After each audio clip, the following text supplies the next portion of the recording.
buckle up because this is going to be a great story. We invite Pete Brennan. Pete Brennan has worked with some of the most recognizable brands in the world, including Kashi, Morningstar Farms, Gallo, and Eggo. Pete develops, supports, and nurtures mission-based food brands so that they can thrive. All right, everybody, let's welcome Pete Brennan. There he is. Right on. How are you? Thanks, so, Aaron. everyone, I'm putting my tea. This is bloop. We're dropping it. It's got to sit for a second. So I haven't tried it quite yet, but you're an innovator, right, Pete? That's what you do. or a hacker or something of the sort. So I have my very lo-fi version of the steeper that you just dropped in there. It's built with a clip and then also with what would have been my coffee filter and strainer that I bagged up the loose leaf tea, which is tasting delicious, and also the aroma is fantastic. As we talked about, Aaron, perfect. It's green tea with some brown rice overtones. Delicious. Yeah. So, describe this tea in one color. Oh my God, green. All right, perfect. Not like a foresty brown with the rice in there. Not like that with one word and one color. Oh, that's perfect. All right, I'm going to pour just a little bit, everyone, here. Let's go to the tea cam, Phil. And I'm going to pour just a little bit so I can taste it. It takes usually 2 minutes to steep, everyone, but I just want a little taste. All right, let's see here. I forgot to install the camera in the bottom of my mug. Oh, yeah, you didn't get you didn't get the kit yet? Oh, it's in the mail. Yeah. Oh, it's crunchy. So this one actually, everyone, this tea, let me introduce it to you. This is an Imperial Gyokuru Genmaicha, which uses matcha tea leaves, and then it also has roasted and toasted brown rice in it, and it gives it a very toasty flavor, I'd say. That's kind of what I'm getting, just kind of a grainy, toasty flavor. Really ups the green tea, in my opinion. This is one of my favorite green teas I think I've tried yet, and I haven't even tried it that much. Yeah, that is delicious. I appreciate you guys treating me to it, so thank you. Oh, yeah. Keith upstairs said, hey, I've got a weird tea that you've got to try, and that's what we've got on today. So we will send a bag out to our followers. Will get a bag eventually. If you go and follow us on YouTube in the next 2 weeks, we'll have a winner, and you'll win a bag of one of these. All right, Pete. I'm waiting for Brandon to get on and start asking some questions. I'm watching.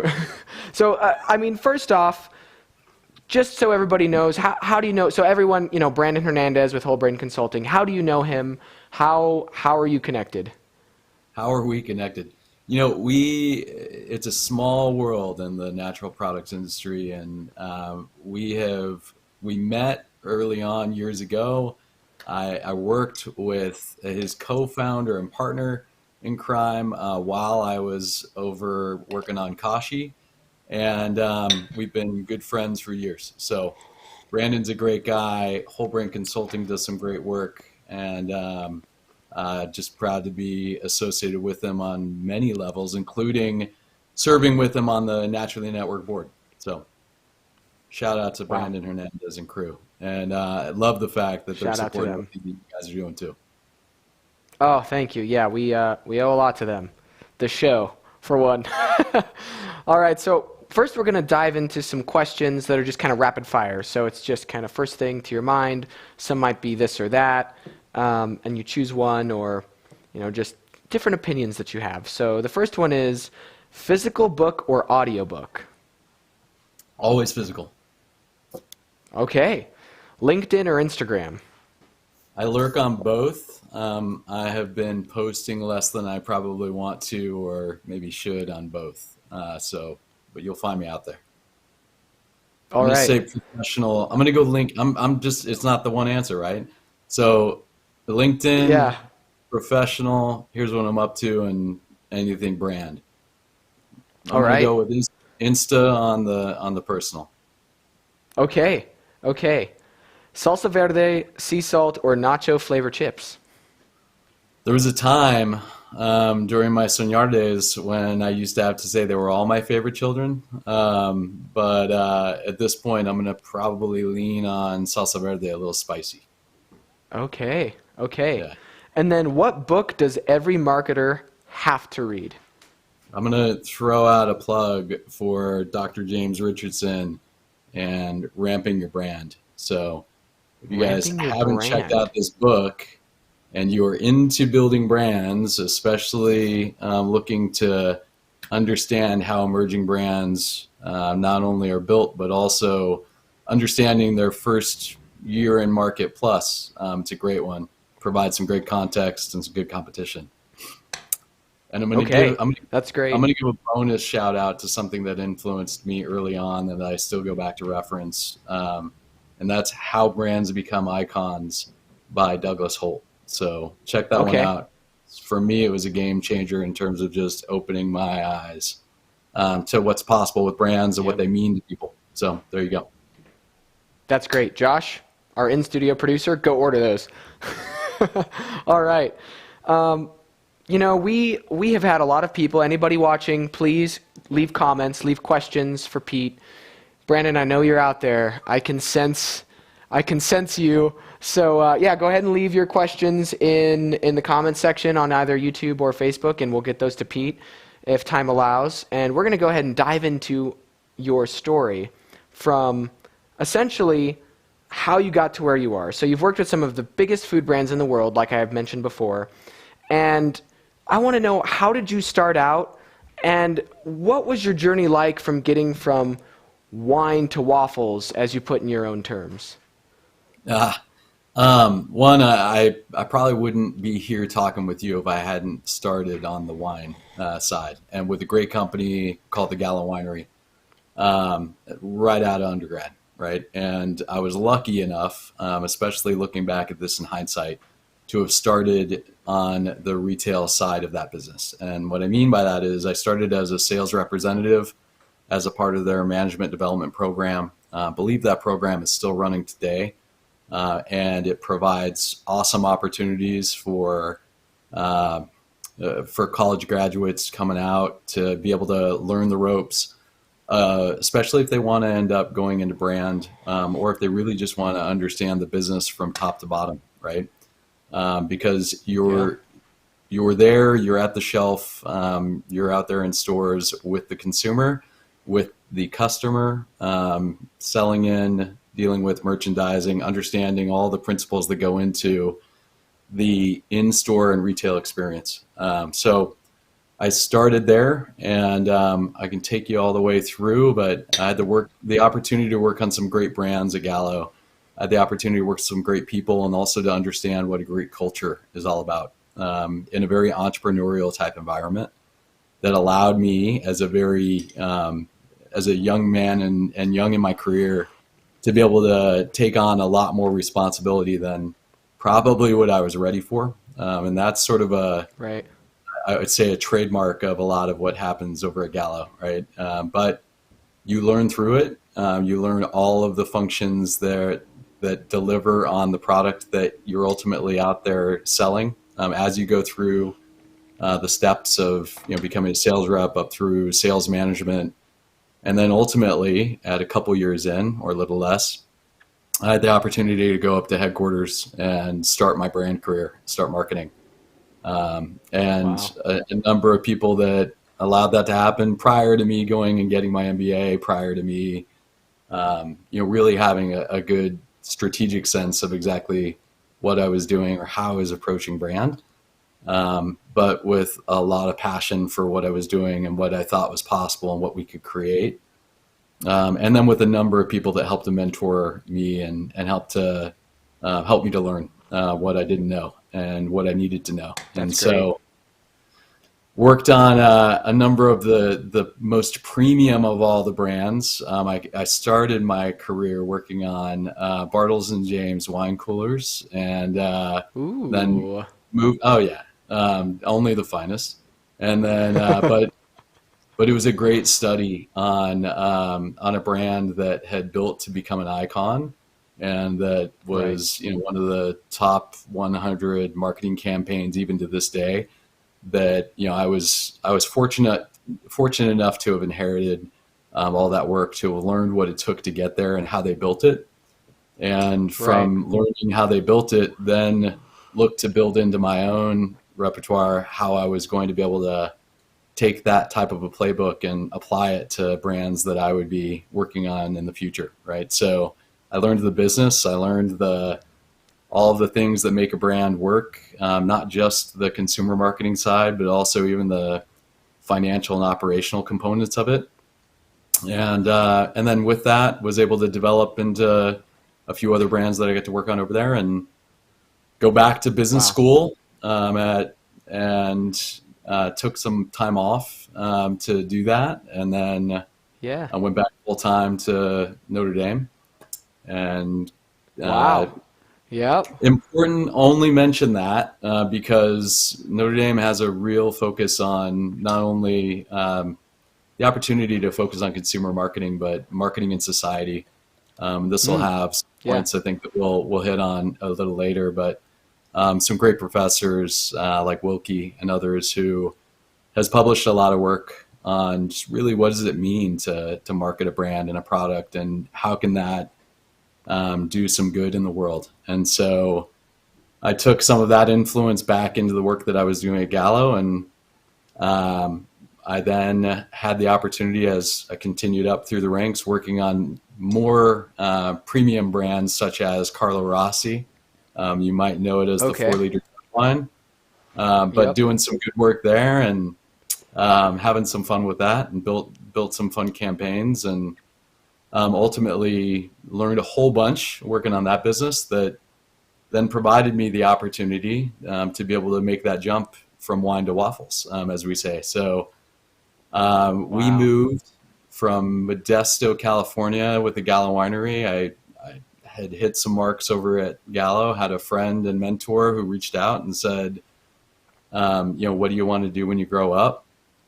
And I thought I was doing all right, and they had an opportunity that was in front of me to work on Eggo innovation, and to like Lego My Eggo, like that, like Lego My Eggo. I got to work on that campaign and work on developing those Eggos that nobody wanted to let go of. And so I thought it was pretty neat. I was having my first our first child, my wife and I, and we were I thought it was going to be kind of fun to work on a brand that maybe my kids could enjoy and appreciate as they were growing up. And from there, cases of Eggo like piled up. We might have eaten a lot of frozen waffles during that period of our lives. I kind of went deep, and so developed some fun new waffle innovation, and worked with amazing team, and learned the ropes and all the structure that comes with working at a big company like Kellogg's, but also with a really big budget and the opportunity to work on some amazing campaigns and pieces of the marketing mix that I didn't have available to me in my past lives, but applied principles that I learned there. So got to work with TV and all the fun, sexy stuff that you want when you're an aspiring marketer. So built from there into having the opportunity to work on a brand that at the time was just really screaming up the charts in terms of what it was doing in the better for you space, and that was I got approached to work on Kashi and on the frozen side of the business. And so for me that was great. It was a connection back to California, which is where I'm living now, where my wife's family's from, and which was an important piece of that for us, but also a brand that I was just a real fan of, watching from the outside, that I got to be a part of, along with Morningstar Farms and Gardenburger, and that we had acquired both, and all three of those brands, and had the opportunity to run that portfolio. And that was from wine to waffles into that natural step beyond, which was my real intro into the world of natural products, right? And into brands that were looking to create something that was really serving a community, looking for better for you ingredients, better for you purpose, better for you in terms of what it was doing to create some good in the world, Right. and a mix of And that's your passion. passion now, right? Yeah, it really was the intro that changed the way I Yeah. looked at everything, and it was that point at which I was able to take and really apply some of the stuff that I had learned, and that I was really attracted to in terms of trying to use the the experience and the training and what I'd been provided while I was at Gallo, and also while I was going to school over at Notre Dame, to say, how could I apply that to doing something that I think could make a real positive impact and a difference? And you can do that Right. through brand. And that's, I think, what a lot of us that all left the world of Kashi and those brands and those experiences and tried to go off on our own to achieve after that point. Right. And so what did you go off to do on your own? What was What your was next that? thing? Yeah. So, I mean, my next thing, I went off and had the opportunity to work on some other great brands, right? So, Yeah. from, whether it was helping to run part of the fresh chicken business at Foster Farms, and Wow. introducing, working on the organic chicken launch and our no antibiotics ever, and helping to, I think, really shift our food system forward a bit, right? And then looked at and learned a lot through that experience, and learned a lot about what was important to me, and what were we thinking about big picture, running $1 billion business there. Right. And then said, what if I were to apply that to a smaller brand and smaller business? And I entered into the world of natural products again, back on a more entrepreneurial scale, working for a brand called and running a lot of the front of house operations for a brand called Zola, which was acai juice and coconut water, and Yep. ultimately, expanding it into a plant powered, unique platform that was able to do something more with some really interesting plant powered ingredients right through it that were all organic, and trying to build in a better supply chain and system, and ultimately some really great tasting products that could do some good for you. Um, and with all of that, right, it was at that point where I think you're kind of alluding to, which is I was able to take that experience and then turn it into something which was important to me, important to my family, important to my wife. We started our own brand, right? And it took a little bit of a Mm-hmm. nudge, and that nudge came in the form of a question. And this is how I think some great brands can really happen. Is it was my daughters at age 7 and 9 years old that came to me and asked, during a time when we were seeing some major strife and a lot that was going on in around 2016 November of, Right. with the deportation of Mexicans and Latinos, um, and it was all over the news, and it was hitting to the point where 7 and 9 year old boys and girls were asking, because they knew that my daughter's mom was Mexican. They were asking if she was okay, and was she going to be leaving, Wow. and they had to ask me, Daddy, are they going to send mommy back to Mexico? And at Oh, that, wow. where it really hit home, and they didn't have anything to worry about. Um, mommy wasn't going anywhere. It was at that point where we said, we can be mad about this, and we can be upset. We can put them to bed, and we can, make them feel more secure.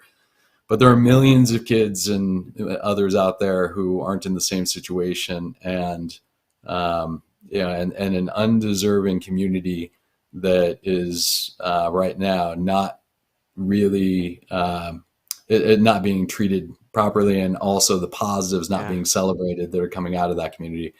So what if we could build a brand with all of the experience? My wife and I had met while we were at the Gallo Winery together. She had accounting and finance, and scheduling and operations skills, and that was her background.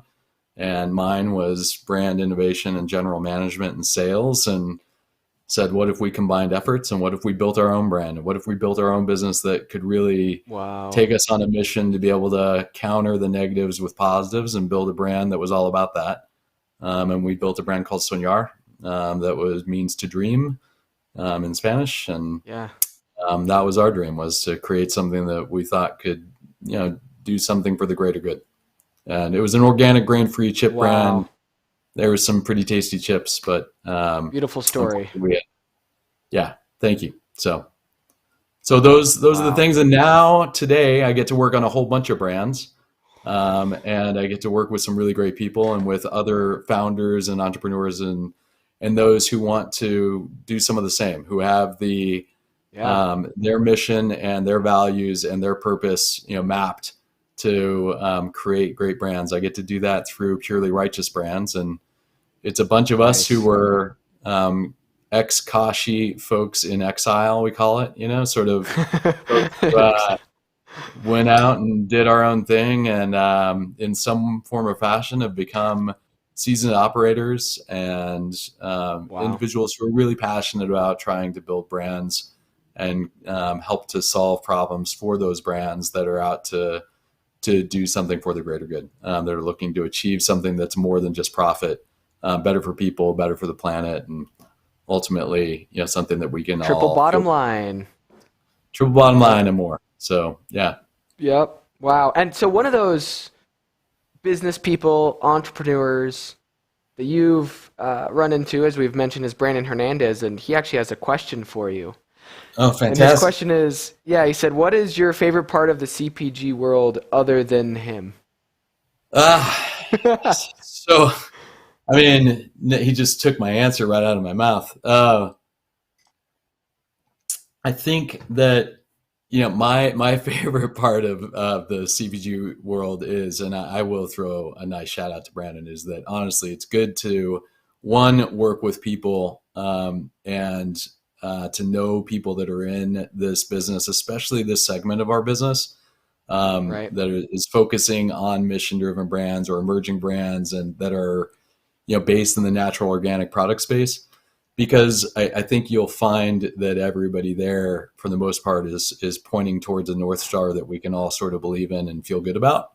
And that's great, right? It makes you feel like you're a part of an industry that's out to do something positive and make a strong impact. Two is that it's always it's pretty exciting space, right? You walk into any store, you're going to find 30,000 SKUs in that store. It's pretty massive. The competition's heavy. And so when you create wins and you start to really emerge and start to break out within that space, that's fun. And when you do it and you're not only creating something that is a strong brand, but also has some really strong attributes and is doing something that you can feel proud of, that's even better. And I think, that within the consumer packaged goods space is what excites me. It's what makes me want to try to help others do it even better than me through the work that we're doing with the Naturally Network or with Purely Righteous Brands and beyond. So, along those same lines of breaking through and really focusing on mission-driven brands to have wins, how do you develop a brand to be mission-driven? Yeah, well, first, I think you kind of flip it, right? So, a great mission-driven brand starts with a mission, starts with the vision that you have that you're trying to achieve, that mission's going to go on, right? And that the brand's going to take. And, and with that, I think what that means is that you're really living the purpose, you're living your values, you're living the principles of that brand through everything that you do and everything that it creates. Right. So the way that you create a great mission driven brand is by ensuring that your purpose is very strong, that you understand your why and what you're doing, because ultimately it's going to be an inside out type success story. Right. There's going to be a culture that lives about that, that you internally, all of your employees, your entire team, even yourself during the hard times of trying to get that brand launched, are going to feel and then be able to dig back into when you need a little pick me up. It's honestly like your mug half full of tea, right, is going back in and saying that there's something there to be able to continue to sip on. And And that's Okay. the strength of a powerful mission driven brand, is that it's always fueling you. It's keeping you moving forward. It's driving you to find new ways in which you can deliver on your mission. Um, Yeah. and that expresses itself in sales and marketing and the people that you bring on, the partnerships that you form, the customers that you serve, and ultimately even the way in which you start to build that out in its physical form and how it comes to life. Wow. That, is so it really you have to start with the mission and then you build off of that and essentially make decisions that are always aligning with it. So it's like your North Star kind of is what you're sort of describing. You're going that Yeah, direction, and whenever things seem to be rough, that's kind of your tea mug half full, as you say, and you can just look back on your mission and feel still good about what's happening. So yeah. that's It's a good cool. litmus, right? It's a good way to be able to check yourself. It's always something that if you ask the question as to, is this really delivering on what it is that we set out to deliver? Right. Then you can also avoid making some choices that you might have otherwise, right? And so I Yeah. think it's that helps you guide the rest of the organization. That helps you guide some of the choices you might make in terms of spend, some of the partnerships and some of the suppliers you might bring on. Your supply chain, the way you build it, the Yep. choices you make, even in terms of strategic partners outside the company. So um, always good to have. I think it's one of the best tools for doing business, as much as Yeah. it will also make you feel good about what you're doing and keep you laser focused. So Brandon asks if you even ever work. Yeah. You ever get any work done? It's not work if you truly love it, Brandon. And but I think with that, Great answer. Great answer. um, so Brandon and I share a few barbs and possibly drinks every once in a while too. The There's a lot. This is fun, and I'm going to answer it and go deeper or heavier than he wanted it to go with that little quip. But the the reality is, I think you'll find a lot of people also within this space, and when you're working on mission driven brands, or that you make that your purpose as what it is that you're looking to create, that tend to probably invest a little bit more of themselves in their business or what they're doing in their work, because they find it to be more meaningful. And it also starts to invade kind of everything that they're doing, choices that they're making, other brands that they're supporting, moments that they'll take to try to connect with other founders or folks that are trying to create the same, just so that they can build out that camaraderie, and also to be able to hopefully build out a stronger network that'll keep doing it. So Wow. there, Brandon. I'll just say There that. you go, Brandon. Yeah. All right. We have a few questions if we've got a little bit of time. One is from Phil, and he wants to know what's the relationship between product development and marketing. Does the product come first, or does the marketing come first?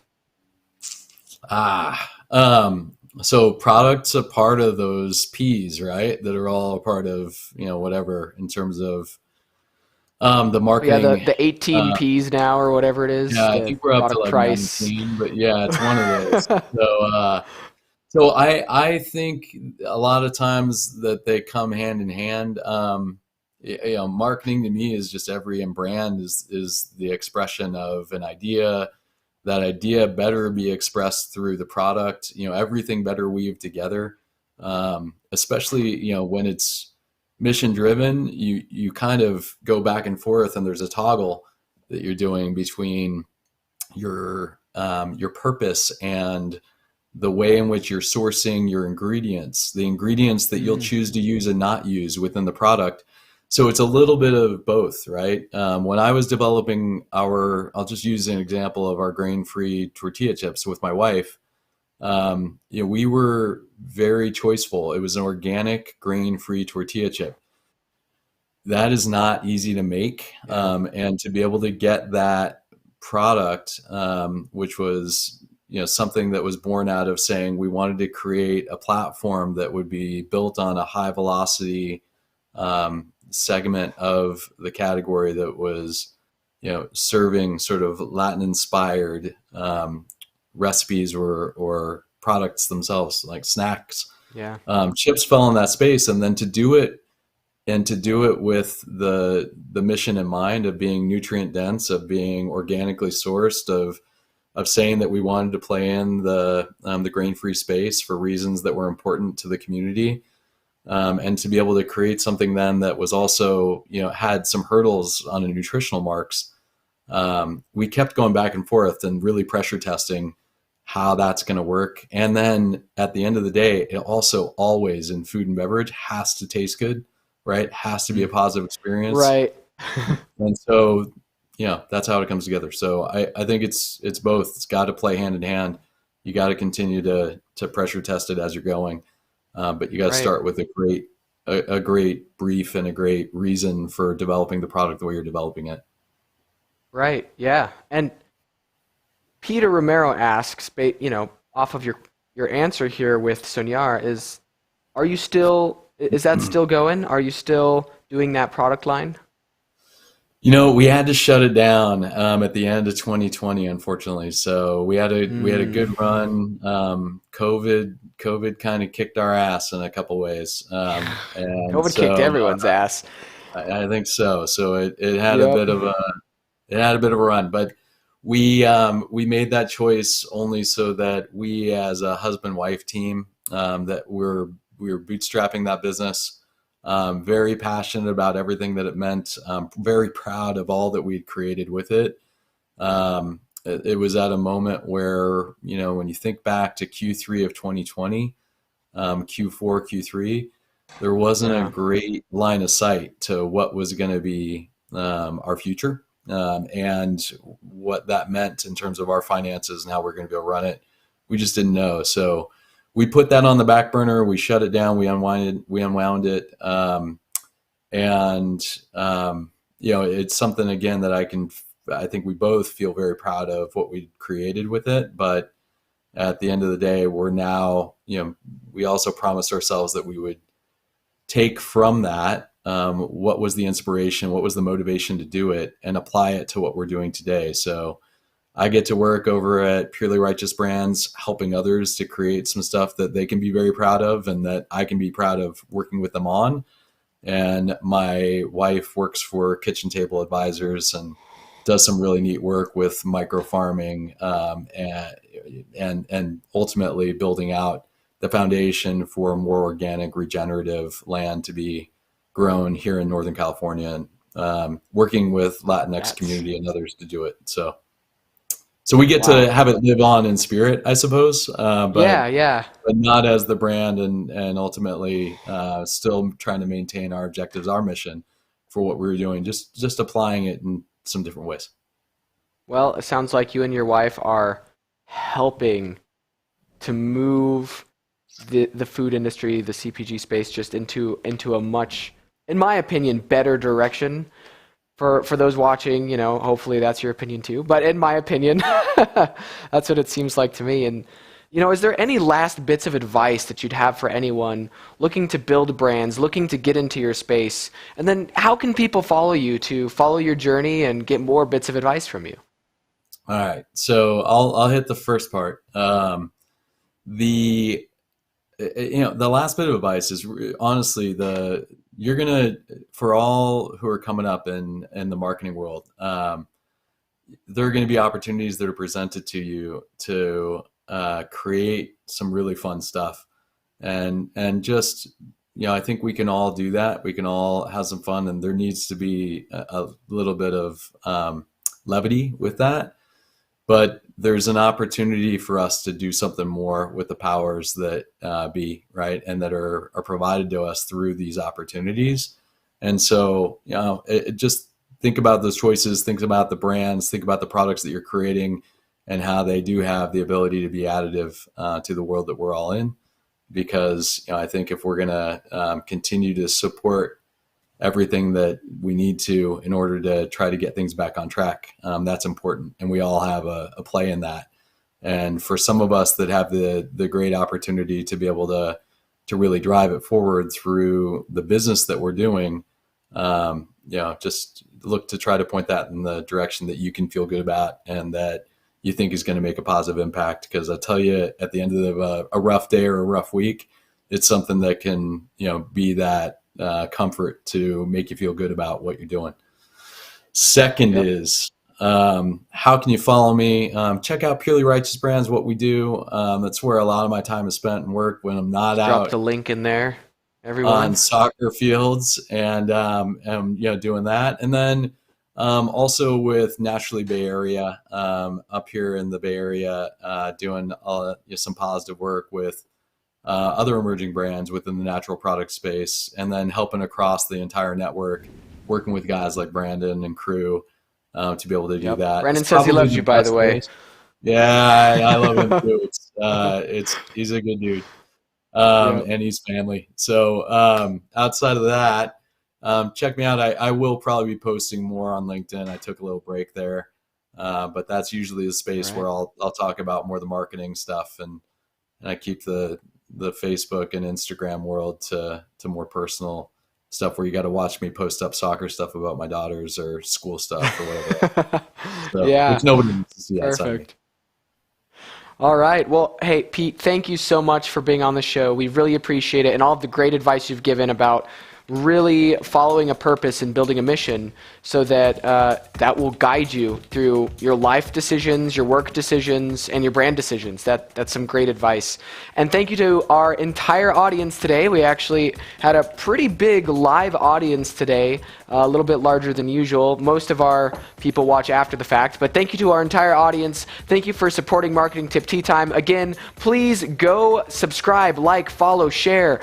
Especially go to our YouTube channel and like our page, and you'll be entered for a chance to win this T-Lyra tea that we had today. And thank you to our producers upstairs, our producers in studio, and to Whole Brain Consulting and Brandon Hernandez, who, they're keeping us going. So thank you to everyone, and until next time, na zdraví. Cheers. Thanks, everyone. Cheers. Aaron, crew, thank you.